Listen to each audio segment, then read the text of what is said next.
70% de lo que hacía un negocio se podía ir nada más honrando compromisos tributarios. La cifra nos sorprendió, quizás porque no estamos metidos en el mundo de las empresas y tener que honrar estos compromisos, pues esto es fundamental para la viabilidad de una empresa en nuestro país. Así que hemos decidido invitarlo para conocer cuáles son las circunstancias, la realidad y lo que algunos califican como voracidad fiscal. ¿Es normal? ¿Ocurre en otros países del mundo que hasta el 70% de tus ingresos se vayan en tributos? Bienvenido, un gusto conversar con usted y recibirlo además en el estudio. Lila, muchísimas gracias por la invitación y un saludo a tu concurrida audiencia. La verdad es que Venezuela sufre una altísima carga fiscal y nosotros creo que podemos evidenciar esa carga fiscal en 3 zonas, ¿ok? O dividir en 3 partes. La primera, en Venezuela se pagan muchos tributos con muchas especies. Hay impuestos, hay tasas, hay contribuciones especiales que debe pagar todos los empresarios en Venezuela. Pero además, esos empresarios están sometidos a realizar retenciones de impuestos cuando pagan una factura o tienen que hacer percepciones de impuestos cuando le pagan una factura, como es el caso del IGTF. También tienen que hacer retenciones cuando hacen pagos a la nómina y también tienen que hacer, como un reciente tributo que tenemos, que es el establecido en la ley de pensiones, pagar impuestos cuando pagas la nómina. Se ha calculado, la Asociación Venezolana de Derecho Tributario este año ha dedicado sus investigaciones a 2 puntos muy importantes. Uno es la carga fiscal, de lo que estamos hablando el día de hoy, y lo otro es la tributación del consumo masivo. Entonces, esa carga formal la hemos medido, toda esa cantidad de pagos, retenciones, impuestos, percepciones que tienen que hacer los contribuyentes especiales. Prácticamente son 219 actos tributarios para digamos, impuestos nacionales, impuestos estadales, impuestos municipales. ¿Y esto es mensualmente? 219 al año. Eso quiere decir que tienes que hacer una declaración cada día laborable. Entonces, imagínate dedicar tu tiempo, tu trabajo, a hacer al menos una declaración, un pago de impuestos cada día del año. Cada día de tu trabajo se dedica a eso. Además, estos son importantes recursos humanos, técnicos, administrativos y monetarios que se dirigen solo al cumplimiento de estas obligaciones tributarias. ¿Okay? El promedio en el mundo es 30 y nosotros tenemos 219 al año. En cantidad de trámites. En cantidad de trámites, pero además, esa es digamos, la voracidad fiscal o la altísima carga fiscal desde el punto de vista formal. Solo trámites. Además, recuerda que tienes que llevar libros especiales de compra y de venta, tienes que tener una cartelera fiscal, tienes que inscribirte en distintos tipos, digamos, de portales y un sinfín de trámites administrativos que tienes que seguir. Pero además, te dije que eran 3. Además, ahí existe la carga material. Tú decías que entre el 60 y el 70% de la utilidad de las empresas va destinada al pago de impuestos. Nosotros hemos visto que esto puede llegar hasta el 80, 90% si tienes, por ejemplo, si es una actividad que está sometida a tributos especiales, por ejemplo, la actividad de hidrocarburos, la actividad de telecomunicaciones, banca, seguros. Entonces, digamos, lo normal... ¿Es rentable un negocio en el que solo tengas un 10% de utilidad? Bueno, pareciera que no es rentable, realmente. Pero hay algo peor, Lila. Hay algo peor. Y es que hemos detectado que existen contribuyentes que no tienen rentabilidad y tienen que igual pagar tributos. Entonces están pagando tributos con su patrimonio, no con la renta que producen. Eso está ocurriendo aquí en Venezuela. ¿Y eso no obliga también a no estimula la informalidad? Lamentablemente sí. El gobierno ha hecho una campaña, el gobierno central ha hecho una campaña muy importante de aumentar la recaudación. ¿Okay? Quiero decir que esto ya pasó aquí en Venezuela.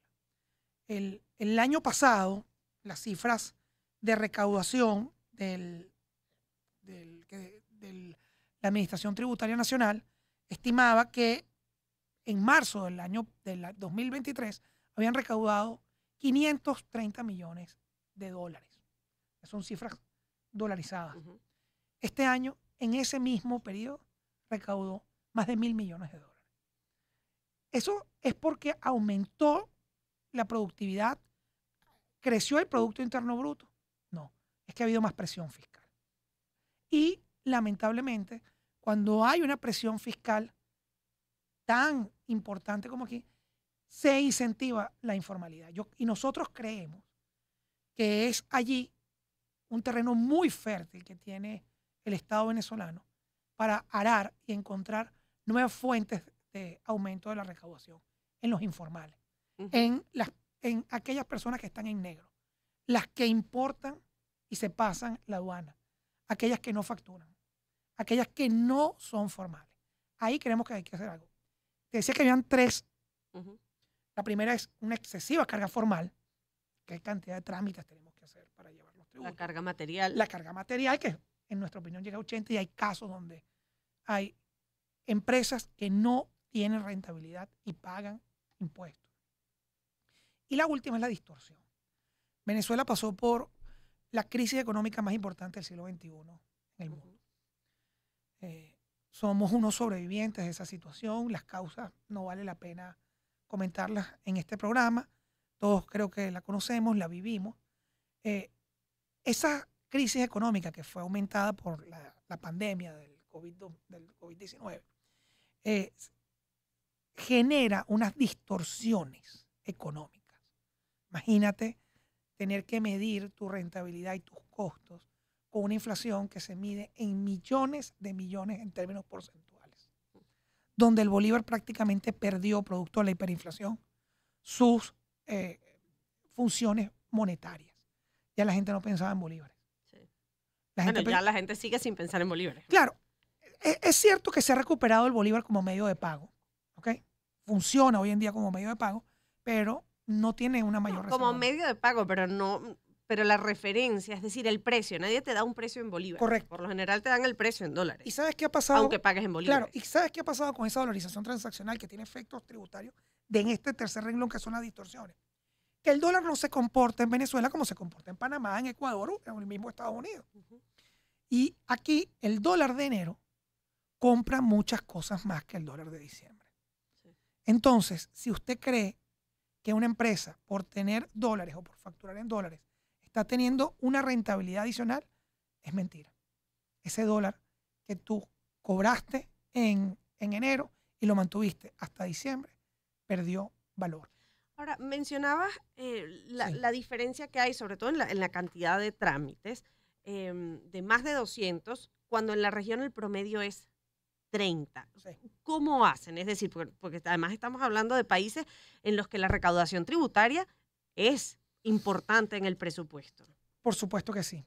Nosotros tenemos la bendición que somos un país petrolero. No sé si eso es una bendición o no, pero nosotros nunca vamos a dejar de tener petróleo. Tenemos las reservas de petróleo más importantes de la tierra. Y eso creo que es un aspecto muy importante.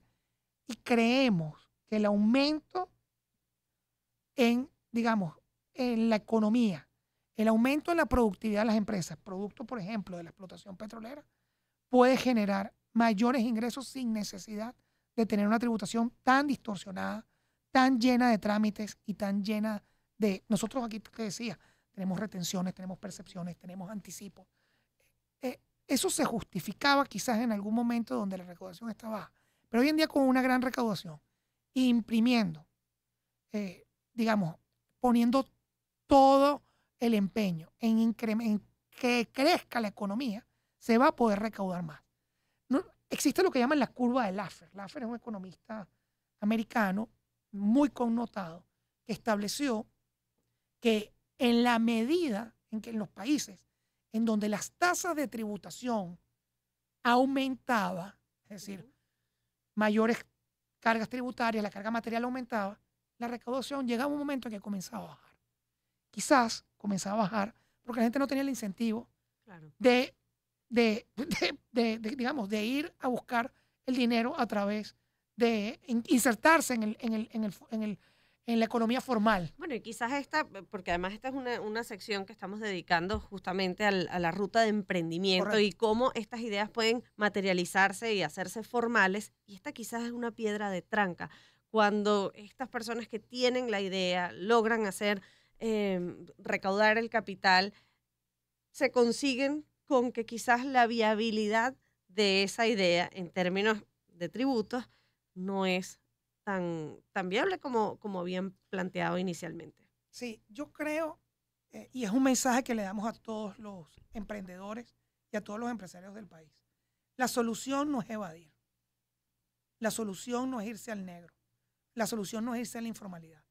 La solución es tomar adecuadamente, con seriedad, cuáles son nuestras cargas tributarias y, creo yo, hacer las propuestas en su municipio, en su estado y, ¿por qué no?, a nivel nacional, Porque para que esto se regularice. Sí, porque también hay que considerar que esto puede variar según el lugar del país en donde se encuentre, porque se suman los impuestos municipales, los Es locales increíble. y los nacionales. Piensa esto, si tú tienes un municipio, si tú tienes presencia en más de un municipio, este número de 219 se te multiplica por 12 por cada municipio. Wow. Bueno, pues muchísimas gracias, doctor Corodi, Juan Corodi, el presidente de la Asociación Venezolana de Derecho Tributario, hablando de este importante tema en la ruta de emprendimiento. 4:34 de la tarde, nosotros vamos a una pausa y después venimos con más de Puntos Cardinales.